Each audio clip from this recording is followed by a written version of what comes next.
Bonjour tout le monde, je vous retrouve aujourd'hui pour une vidéo spéciale posture de Setu Bandhasana, la posture du demi-pont. Donc c'est une posture que je propose régulièrement pendant mes cours de yoga, souvent plutôt en fin de séance, une posture d'extension de la colonne vertébrale qui est très agréable et qui est très accessible aussi. Donc on peut vraiment choisir la posture qui nous convient en fonction de notre forme du jour, en fonction de nos capacités. Il y a plein de variations aussi qui existent sur cette posture.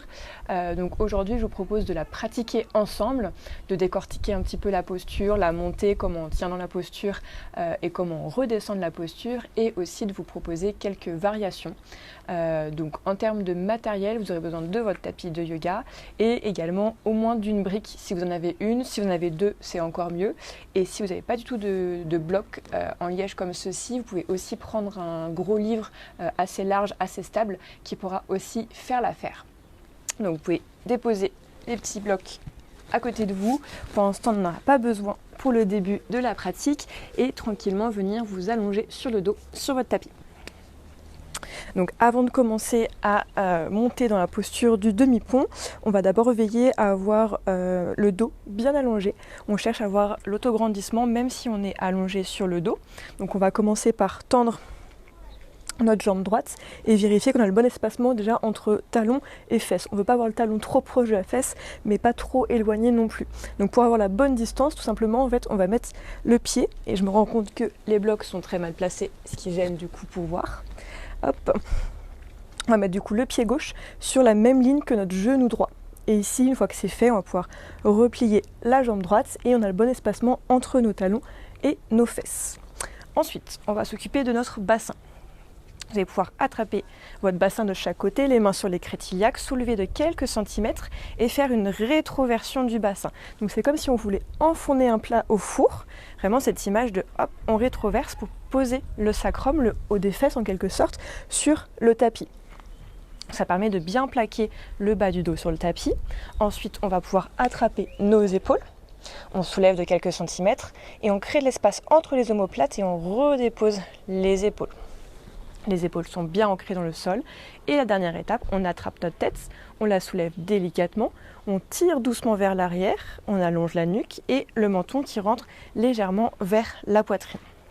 Donc aussi, on a un bel allongement de la colonne vertébrale, de sa base jusqu'au sommet du crâne. Les mains vont pouvoir se poser de chaque côté du corps, mains à plat sur le sol. Et ici, dans la posture, il faudra pousser avec nos mains et nos pieds. Donc pensez à ces 4 points d'appui, plus nos épaules qui seront aussi notre socle dans cette posture du demi-pont. Ici, inspirez. Et vous allez engager votre périnée, contracter, et sur l'expiration, montez le bassin en direction du ciel. On monte le bassin, on monte légèrement sur nos épaules, les mains sont bien solides, les doigts écartés, on repousse dans le sol. Et les genoux sont légèrement écartés, pas trop serrés, pas trop éloignés. On cherche à avoir les genoux parallèles, les jambes parallèles pour notre posture du demi. Donc là, on l'a fait en version statique. On va redescendre tranquillement pour réexpliquer comment descendre aussi de cette posture, et on la refera ensuite dans différentes variations.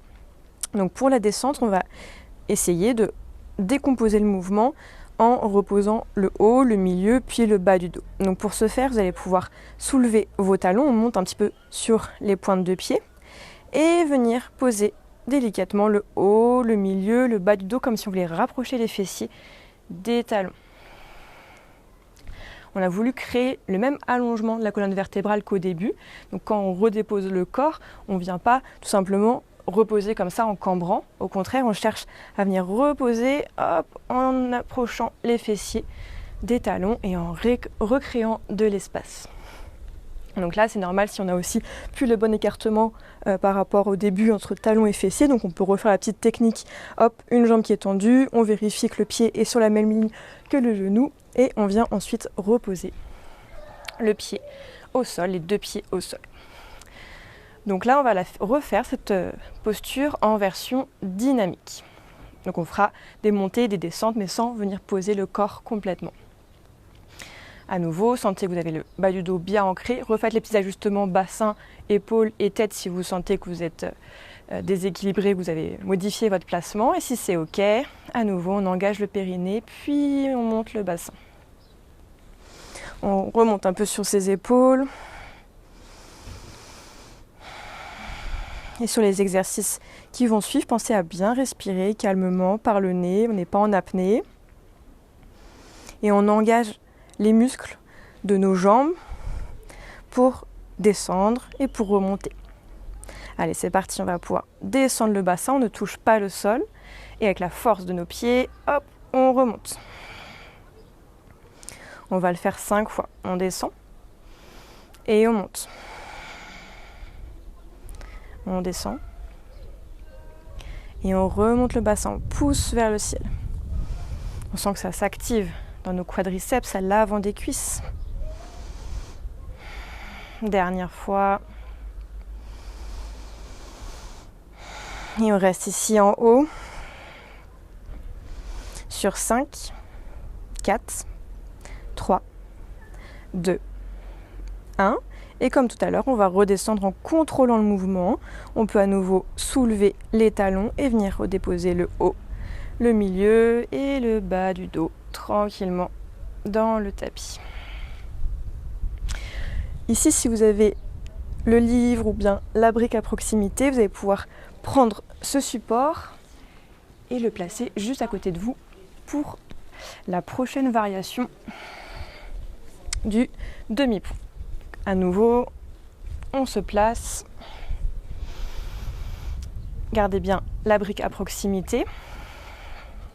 Où là, en fait, on va chercher à venir créer un engagement au niveau des jambes et veiller aussi à ce que les genoux ne partent pas trop vers l'extérieur. Des fois, dans cette posture, on a tendance, quand on monte, à avoir les genoux qui partent, qui s'ouvrent vers l'extérieur. Là, justement, cette petite brique, on va la placer entre nos cuisses, entre nos genoux et serrer cette brique. Donc elle est placée comme ceci, ou le livre, ça va être plus difficile peut-être avec un livre, mais en tout cas on veut que les deux jambes forcent contre le support, pressent le support pour maintenir à la fois l'alignement et un engagement musculaire en plus au niveau de nos cuisses. C'est reparti, les mains bien posées à plat dans le sol, inspirez, engagez le périnée, sur l'expiration on monte le bassin et on presse dans la brique. On va presser fort sur 5, 4, 3, 2, 1. On relâche un petit peu. On sent qu'à l'arrière des cuisses, ça travaille bien au niveau des ischio-jambiers. Si vous sentez que vous avez une crampe qui apparaît, n'hésitez pas à redescendre et à refaire l'exercice tranquillement. Et sinon, c'est reparti. On va de nouveau presser la brique sur 5, 4, 3, 2, 1. Relâchez légèrement. On continue à avoir le bassin qui monte en direction du ciel. On va le faire une dernière fois sur cet engagement de nos cuisses. Allez, on compresse la brique sur 5, 4, 3, 2, 1. On relâche un petit peu. Et doucement, en levant peut-être les talons, mais c'est plus difficile avec la brique qui est entre nos genoux. On redépose le haut, le milieu, le bas du dos, les fesses proches de nos talons. Et on peut retirer cette brique. On relâche un petit peu les jambes. Moi personnellement, je sais que c'est une posture qui vient bien me tirer à l'arrière au niveau des ischio-jambiers. Là, j'étais quasiment proche de la crampe aussi.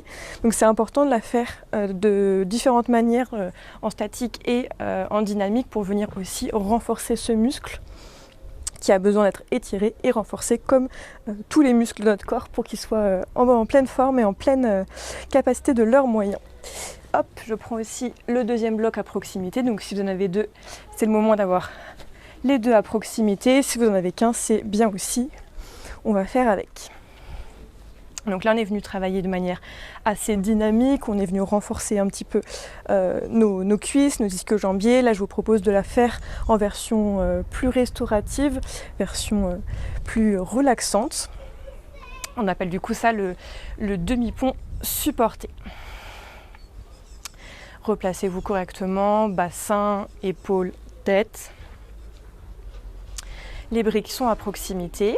Vous allez pouvoir à nouveau engager le périnée. Sur l'expiration, on monte. Et ici, vous allez pouvoir prendre un premier bloc et choisir la hauteur pour venir le placer sous votre sacrum. Donc la première hauteur peut être comme ceci, deuxième hauteur et la plus haute hauteur ici. On cherche toujours à avoir le sacrum du coup sur une base bien plate pour pouvoir être stable. Donc si vous avez deux blocs, vous pouvez aussi mettre l'un sur l'autre. Il y a plein d'options qui sont possibles. Moi, je vais choisir de les mettre l'un sur l'autre.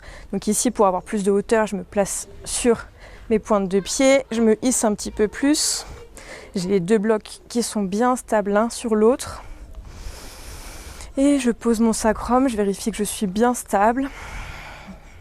Donc prenez le temps de vous ajuster, comme c'est la première fois qu'on fait cette posture de manière supportée. On peut parfois placer la brique trop proche de nos fesses, trop proche en haut de notre dos. Donc choisissez bien l'endroit où vous placez là où les briques pour faire en sorte d'être bien stable. Et ici, simplement, laissez-vous porter, fermez les yeux peut-être pour vous détendre. On sent que dans cette posture, on étire tout l'avant de notre corps, nos abdominaux, les grands droits qui sont à l'avant. Une posture d'extension, on vient ouvrir aussi au niveau de la poitrine.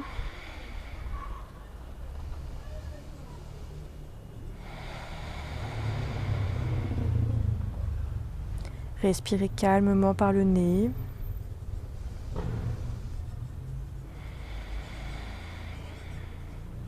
Sentez quand vous inspirez le ventre qui se gonfle. Et quand vous expirez, le nombril qui revient en direction de la colonne vertébrale, le ventre qui reprend tranquillement sa forme initiale. Et laissez ce chemin se faire à l'inspire, à l'expire.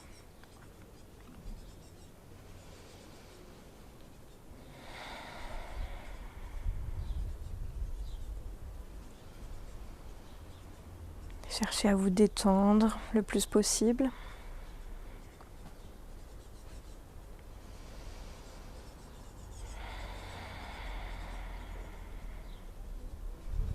Et peut-être que vous pouvez choisir d'effectuer une dernière variation que je vous propose en venant tendre une jambe, le talon posé au sol, et tendre l'autre jambe pour venir accentuer l'extension de la colonne vertébrale.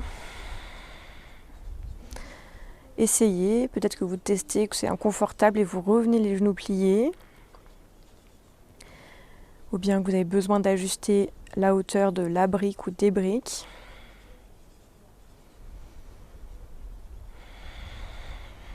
Dans cette posture, on vient étirer aussi le muscle psoas, qui est situé du coup sur le haut des cuisses et au niveau de notre bassin.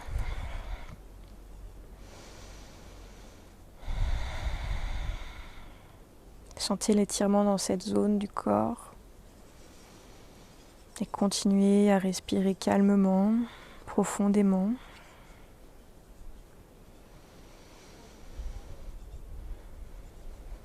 À l'inspiration, sentez de l'air frais qui rentre dans vos narines. Et quand vous expirez l'air, c'est l'air chaud qui ressort des narines.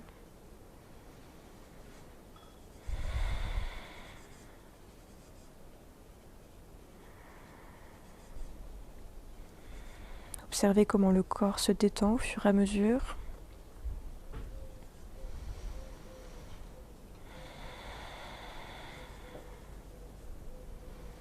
Et doucement, vous allez pouvoir replier une jambe, reposer un pied au sol, reposer le deuxième pied au sol et repousser dans vos mains, dans vos pieds pour retirer un premier support, puis peut-être un deuxième.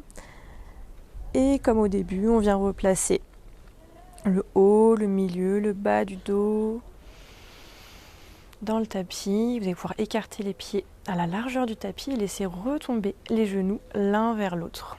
Les genoux qui se touchent. On vient chercher la neutralité de la colonne vertébrale après ces postures d'extension.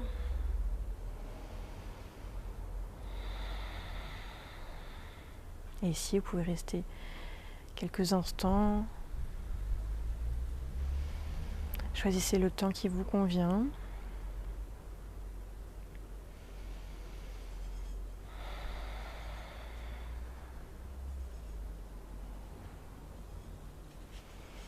prenez vraiment le moment qui est nécessaire pour vous. Restez dans cette posture autant de temps qu'il vous faut. Et moi, je vous dis à très bientôt. J'espère que cette pratique posturale sur la posture du demi-pont vous aura plu. N'hésitez pas à me laisser un petit commentaire en me disant ce que vous en avez pensé. Si vous avez des questions, c'est le moment aussi. Je reste disponible et je vous dis à très vite.